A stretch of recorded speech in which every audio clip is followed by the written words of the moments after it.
In 5 billion years, we're going to have a hefty problem on our hands.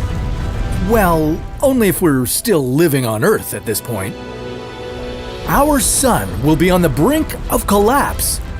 If we don't find a way to give it all the fuel it needs, well, we're toast. How could Jupiter help us refuel the sun? What other stars have consumed gas giants?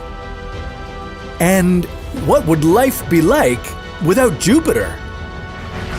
This is What If, and here's what would happen if we refueled the sun with Jupiter. The sun's delicate balance of hydrogen and helium keeps us alive and well. Although you might think there's an infinite ball of energy up there, I hate to break it to you, but the sun's not sticking around forever. In order to keep it going, our sun needs a consistent source of hydrogen. At its core, the sun's hydrogen is converted to helium in the process of nuclear fusion. This fusion reaction is exothermic, meaning it gives off more energy than it consumes. This energy is released as gamma radiation, which provides enough of an outward push of gravity to keep the sun from imploding. So, how exactly can Jupiter help with all this?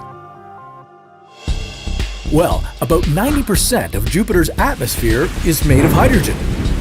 This makes it one big ball of fuel, even though it's only 0.01% the mass of the sun.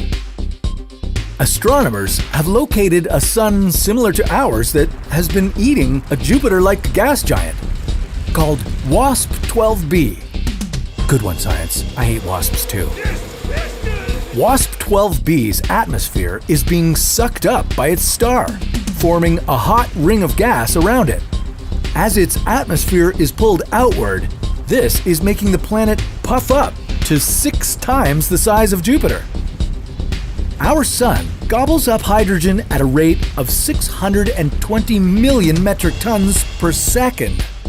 With 4 gas giants in our solar system, we could keep the sun sizzling for another 87 million years.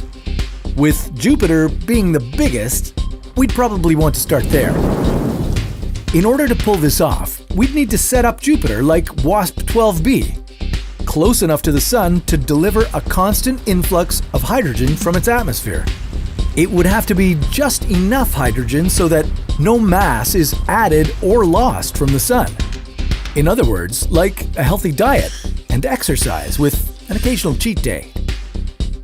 But couldn't we just smash Jupiter into the sun? That sounds like more fun to me. Well, this would make for some good fireworks, but this would increase the sun's mass too quickly, causing it to burn hot enough to turn global warming into global roasting. The key is to keep the sun's mass stable so its fusion remains consistent at its core. Even if we managed to nudge Jupiter close enough to the sun, that could lead to a whole slew of other problems. Because without Jupiter's stable gravitational pull, all of our planetary orbits, including Earth's, would be thrown off course. And we'd lose our precious shield against deadly asteroids and comets. So, realistically, we'd probably have to suck it up and move somewhere else. Who knows? Maybe there's a really nice Earth-like exoplanet out there for us to settle. Let's just hope it's not already populated by hungry aliens.